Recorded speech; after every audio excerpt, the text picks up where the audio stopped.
ശ്രീജിത്ത് ബാലകൃഷ്ണനാണ് നമുക്കൊപ്പം കൂടുതൽ വിവരങ്ങളുമായി ചേരുന്നത്. ശ്രീജിത്ത്, കൂടുതൽ ആളുകളുടെ മരണം ഇപ്പോൾ സ്ഥിരീകരിച്ചിരിക്കുകയാണ്. അത്തരം കൂടുതൽ പുതിയതായിട്ടുള്ള വിവരങ്ങൾ എന്തെല്ലാമാണ് ഇപ്പോൾ പുറത്തേക്ക് വരുന്നത്?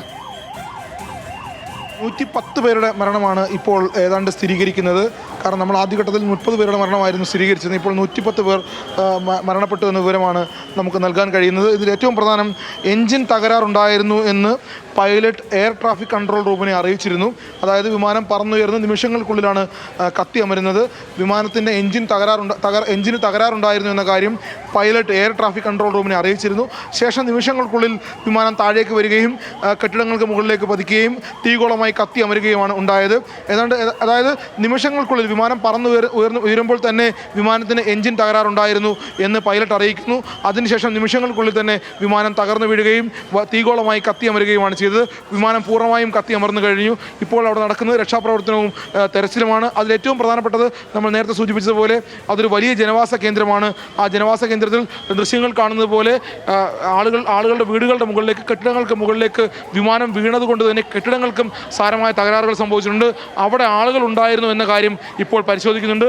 ഒപ്പം വിമാനം തകർന്ന് വീണതിൻ്റെ ഭാഗമായി അവിടെ ഉണ്ടായിരുന്ന വാഹനങ്ങൾക്ക് കേടുപാടുകൾ സംഭവിച്ചിട്ടുണ്ട്.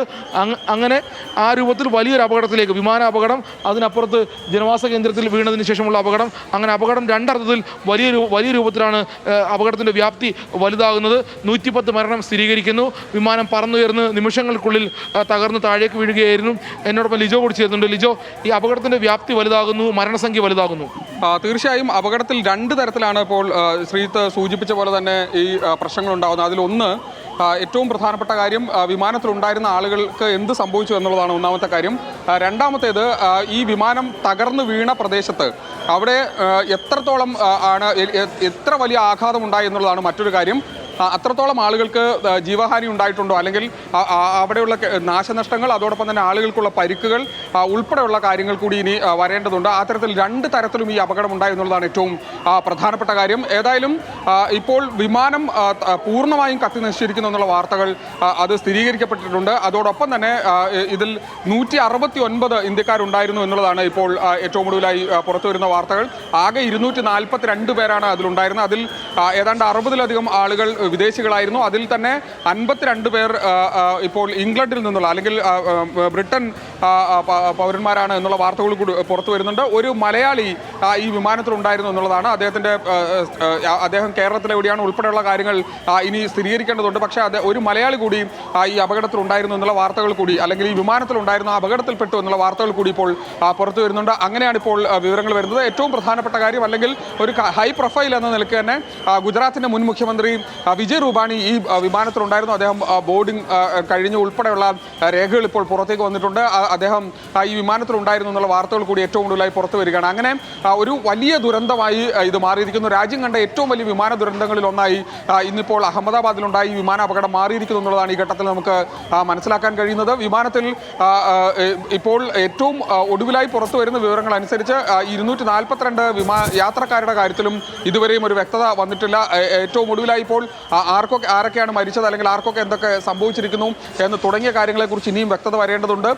നമ്മളിപ്പോൾ നേരത്തെ അല്പസമയം മുൻപ് കണ്ട ദൃശ്യങ്ങളിൽ കണ്ട ആളുകളെ, രക്ഷാപ്രവർത്തനം എന്ന നിലക്ക് ഉണ്ടായിരുന്ന ആശുപത്രിയിലേക്ക് കൊണ്ടുപോയ ആളുകൾ എന്ന് പറയുന്നത്, അവർ ഈ വിമാന അപകടം നടന്ന പ്രദേശത്ത് തൊട്ടടുത്ത് താമസിച്ചിരുന്നവരും ഫ്ളാറ്റുകളിലും മറ്റുമായി ഉണ്ടായിരുന്ന ആളുകളാണ്. അവരെയാണ് ആദ്യം പരിക്കുകളോടെ മറ്റ് ആശുപത്രികളിലേക്ക് മാറ്റിയത്. മറ്റാളുകളെ സംബന്ധിച്ച് ഇപ്പോഴും വ്യക്തതയില്ല. പിന്നെ ഏറ്റവും പ്രധാനപ്പെട്ട കാര്യം, നമ്മൾ വിമാനത്തിൽ ഇപ്പോൾ, അല്ലെങ്കിൽ ആ പ്രദേശത്തെ വിമാനം കാണുമ്പോഴാണ് ഇതിൻ്റെ ആഘാതം എത്രത്തോളം വലുതായിരുന്നു, ഈ അപകടം എത്രത്തോളം രൂക്ഷമായിരുന്നു എന്നതിനെ സംബന്ധിച്ച് ഒരു ധാരണ നമുക്കുണ്ടാവുന്നത്. പൂർണ്ണമായും വിമാനം കത്തി അമർന്നിരിക്കുന്നു എന്നുള്ളതാണ്. ഇതിനിപ്പോൾ ബ്ലാക്ക് ബോക്സ് അടക്കം പരിശോധിച്ച് എന്താണ് ഈ വിമാനത്തിന് സംഭവിച്ചത്, അല്ലെങ്കിൽ എങ്ങനെയാണ് അപകടമുണ്ടായതെന്ന് സംബന്ധിച്ചുള്ള വ്യക്തത ഉണ്ടാവുകയുള്ളൂ. ഏതായാലും ഏറ്റവും ഒടുവിലായി ഇപ്പോൾ 110 പേർ മരിച്ചു എന്നുള്ള വാർത്തകൾ, അതായത് ഈ 242 പേരിൽ 110 പേർ മരിച്ചു എന്നുള്ള വാർത്തയാണ് ഇപ്പോൾ ഏറ്റവും ഒടുവിലായി പുറത്തു വരുന്നത്. അത്രത്തോളം വലിയൊരു അപകടം രാജ്യത്ത് നടന്നിരിക്കുന്നു എന്നുള്ളതാണ് ഈ ഘട്ടത്തിൽ മനസ്സിലാക്കാൻ കഴിയുന്നത്.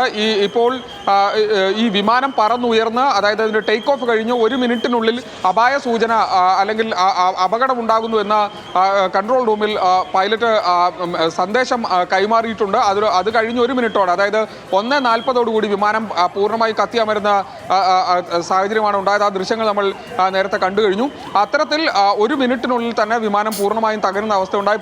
പൂർണ്ണമായും തകരുക എന്നതിനപ്പുറത്തേക്ക് പൂർണ്ണമായ ഒരു തീഗോളമായും കത്തിയമരുകയാണ് ചെയ്തിരിക്കുന്നത്. അതുകൊണ്ട് തന്നെ ഈ ദുരന്തത്തിന്റെ വ്യാപ്തി അത്രത്തോളം വലുതായിരിക്കും എന്നുള്ളതാണ് ഏറ്റവും പ്രധാനപ്പെട്ട കാര്യം. കാരണം ഈ വിമാനത്തിൽ മുകളിൽ നിന്ന് കത്തി അമർന്ന് താഴേക്ക് വീഴുന്ന ഒരു വിമാനമാണ്. സ്വാഭാവികമായും തീയുടെ അതോടൊപ്പം തന്നെ വീഴ്ചയുടെ ആഘാതത്തിൽ വലിയ തരത്തിലൊരു ദുരന്തം ഉണ്ടാവാനുള്ള സാധ്യതയുണ്ട്. ഏതായാലും കേന്ദ്ര ആഭ്യന്തരമന്ത്രി അമിത്ഷാ അടക്കമുള്ള ആളുകൾ അവരുടെ സ്വന്തം നാട് കൂടിയാണ് ഗുജറാത്ത്. അതുകൊണ്ട് തന്നെ ഗുജറാത്തിലേക്ക് ഇപ്പോൾ പുറപ്പെട്ടിട്ടുണ്ട്. വലിയ തരത്തിലുള്ള ദുഃഖം ഇക്കാര്യത്തിൽ അദ്ദേഹം രേഖപ്പെടുത്തിയിട്ടുണ്ട്. ഇനിയിപ്പോൾ നിലവിൽ ഭൂപേന്ദ്ര പട്ടേൽ അടക്കമുള്ള ഗുജറാത്തിന്റെ മുഖ്യമന്ത്രി അടക്കമുള്ള ആളുകളുമായി ഈ വിഷയം സംസാരിച്ചിട്ടുണ്ട്.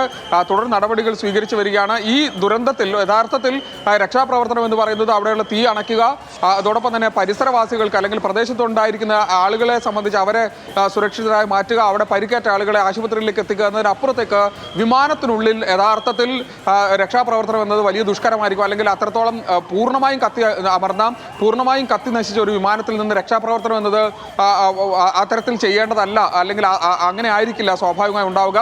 നമുക്കിപ്പോൾ ലഭിക്കുന്ന വിവരമനുസരിച്ച് 110ഓളം ആളുകൾ മരിച്ചു എന്നുള്ളതാണ്. അത്രത്തോളം വലിയൊരു അപകടം ഉണ്ടായിരിക്കുന്നു. മറ്റാളുകളെ സംബന്ധിച്ച് ഇപ്പോഴും ഇനിയും വ്യക്തത തുടരുക. എന്തായാലും 110 ആളുകൾ മരിച്ചു എന്നുള്ള ഏറെ ദൗർഭാഗ്യകരമായിട്ടുള്ള വിവരം തന്നെയാണ് ഇപ്പോൾ പുറത്തു വരുന്നത്. മറ്റ് സംശയം എന്ന് പറയുന്നത് അപകടത്തിൽ മലയാളിയും ഉൾപ്പെട്ടിട്ടുണ്ടോ എന്നുള്ള സംശയം കൂടി ഇപ്പോൾ പുറത്തു വരുന്നുണ്ട്. ഒരു വിമാനത്തിൽ മലയാളിയും യാത്ര ചെയ്തിരുന്നു എന്നുള്ള വിവരങ്ങൾ കൂടിയാണ് ഈ ഒരു സമയത്ത് ഇപ്പോൾ പുറത്തു വരുന്നത്.